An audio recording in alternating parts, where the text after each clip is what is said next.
if you go to court, we all know that you need to prepare. You can't just go to court without preparing. Do you understand? Because this Julius, he expects Mkhwanazi to just be at the commission of inquiry and be at this parliamentary committee nonsense. I wish I don't even understand what's going on there. But let me play with this clip of Julius Malema, guys.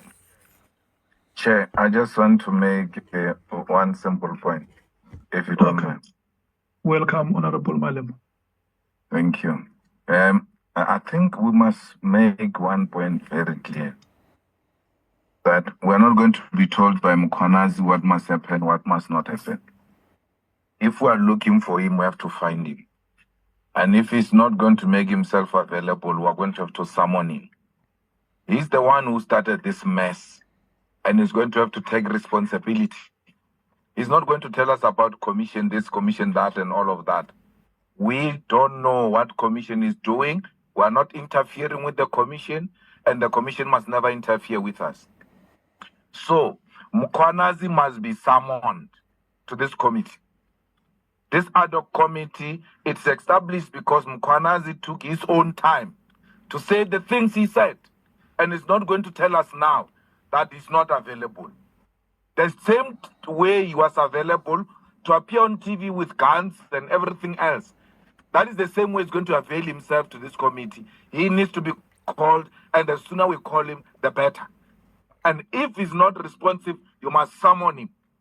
Because we must not create an impression that people can just play over us. If we start on this note, we're not going anywhere. That's what we're discussing in the terms of reference. That people must not have an impression that they can choose how they want to do things. You must know now, the commission has to start. He has set certain allegations which led to the establishment of this committee, and he has to appear before this committee. And we want our own sworn statement to our committee. It doesn't make any material difference whether it's got a sworn statement to a commission or not. There must be a sworn statement to the committee. That's our file. That goes into the archives. Otherwise, this committee will never have received any sworn statement from Mkhwanazi because you used a copy of the statement at the commission. We want an original statement.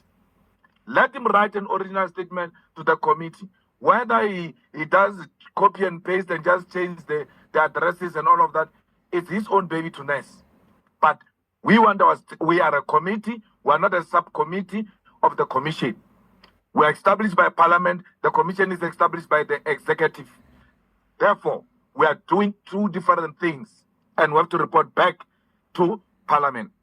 The commission must report back to the president. We are not that. We are not reporting to the president. We are reporting to a different structure.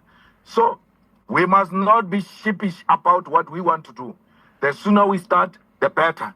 The people who want, they must come. Failure to come, they must be summoned so that people know that we are not playing.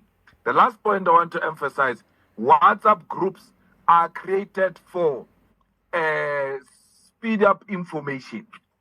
You don't have to operate in the same old way that you have to send us emails and inboxes and post mails and all of that. Committee members, please be aware that we are starting a process to invite witnesses. And as agreed, the following witnesses are going to be receiving letters. It's not a meeting. You are not asking for concurrence. You are informing us so that we all move at one. We don't behave like we're shocked. We're going out on an advert. This is how the advert will look like. Anyone with a different input can make that input. But please be aware that by Thursday, we should be out. So any comment after Thursday will not be accepted. That's the WhatsApp group. That's how it works. That is its purpose. So if we are going to get things the way we are getting them, what is the point of having a WhatsApp group? Everything that you see necessary to communicate to anyone, it should be necessary first to communicate it with the WhatsApp group so that you keep members informed and they feel that they are part of this process. Once you start tampering with egos, that's what you're going to experience. Make everybody important. Make everybody feel is part of this process. Make everybody feel that their inputs are heard, even on simplest matters. That way, we are going to move as one. Destroying our country. But let something happen in the country that has to do with us, to do with South African. He's the first one to jump and scream. But every time, if the EFF, they say nothing. What did they say about this dollar man? Who's been kidnapping people in this country? They've said nothing. All of them, they've said nothing. All of them combined, they've said nothing. And they expect us to keep quiet. They expect us to keep quiet. Now he comes he comes here and attack Mkhwanazi, and we must keep quiet. Because Julius want to summon Mkhwanazi. When Mkhwanazi has been very respectful, very loyal to the country, he put South Africa first, unlike you, who put foreigners first before you put anybody in this country. So don't come here and act as like you care about this country. You care nothing about this country. Your EFF and yourself, you care nothing about this country. This man has not said that he's not gonna attend the committee. Even the chairperson agrees. You don't even. I mean, for you to rush that, you must summon him. For what? Summon him for what? When he said he's still busy at the commission of inquiry. What do you want him to do? What do you want him to do? He's only one person, and this is running parallel like this. No man, this is so wrong. This is not right. This is not right. We can see what this EFF is doing here. We can see what Julius what is doing here. Not long ago, you were supporting Mkhwanazi. Within a month, yes, he is going against Mkhwanazi. Not being fair. Give him space and time. He need to prepare. How do you go to these inquiries without preparing? You need time to prepare. Proper evidence. Oh my God. Because once he goes there, there's not going to be another inquiry. He must go there with proper evidence. Your side and also on the other side. So give him a chance. And we're not asking you, we're telling you. We are telling you, we are not asking you, Julius. We are telling you. You're not going to bully Mkhwanazi. You're not going to force Mkhwanazi. But this is not right. This is not right at all.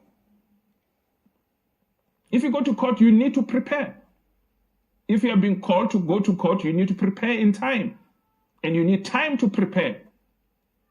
You need time to prepare. If you have been called to court, you need time to prepare.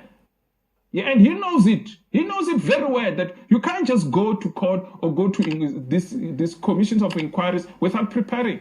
You need to prepare yourself. Panic is kicking in. Welcome to another episode of The Dissection. I want us to talk about these social media and mainstream media stories because I think it matters, and the fact that they all popped up on the same day suggests to me that this is a coordinated fight back campaign. In and of itself, the fact that they showed up on the same day is grounds for skepticism, cynicism, and dissection. How can you have these different stories just popping up all of a sudden? The dockets have gone back to the political killings task team, then all of a sudden, all of these stories start showing up. On a serious note, though, so far, this is what we've seen coming from mainstream media. These have been the lines of criticism. Number one, the political killings task team is a law unto itself. Number two, the task team has been abusing funds. And the term that is often used in reference to this is that they are using a slush fund. No justification whatsoever. Then the other criticism is that the dockets are not safe. The commission must do its work. Somehow the dockets being in the hands of the task team that compiled the dockets that was investigating these particular allegations, somehow the very fact that those people are continuing with their work, which was interrupted as a result of accused people messaging politicians saying we're being harassed, now that work is continuing, all of a sudden the dockets are somehow preventing the commission from doing its work. A commission that hasn't even told us when it's going to start, by the way. So that's what has been happening on mainstream media.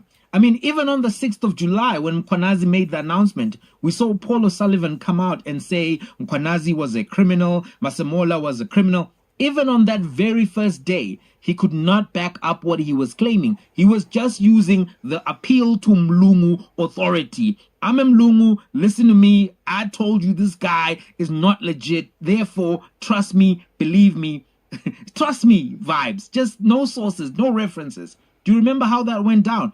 Here's a clip of O'Sullivan on the first day, 6th of July. Just a reminder before we talk about all of the attacks that came out yesterday. A lot of allegations in that press conference, and although he only made those allegations at midday today, I've had an opportunity to go through them. And some of them, the ones that I have been able to go through and ascertain, I'm satisfied that they're false allegations. Back, you said that even though it's been a few short hours, you managed to go back and look at some of what Mkhwanazi presented to the public today, and you have established that some of those are false allegations. Just enumerate for us, Paul, which ones you say, even just with a quick investigation, do not stand up to scrutiny. Well, there's a number of them, and I don't think I want to go into them. And the reason why I don't want to go into them is because Mkhwanazi has acted unlawfully. And where's Paul O'Sullivan now? I mean, we haven't seen him in weeks, no, in months, actually. He was doing more interviews than a musician promoting an album. I saw Paul O'Sullivan more than I saw Tyler. And now he's vanished. We miss you, Manelo. Where are you? Where are you, Paul O'Sullivan? Just think about all of these allegations that have been made against General Mkhwanazi. No evidence was provided. No claims were disproved. It was pure ad hominem from the very first day. And ad hominem is a fallacy known as attacking the person. That's Latin. Ad hominem, attacking the person. It's just an attempt to discredit somebody and not necessarily the arguments that they're making. All of these narratives have been repeated ad nauseum. You know, there's a famous quote about propaganda, which is attributed to the Nazi leader Goebbels, the one who was pushing the Nazi propaganda. And the quote is, if you repeat a lie often enough, people will believe it. That seems to be the game plan.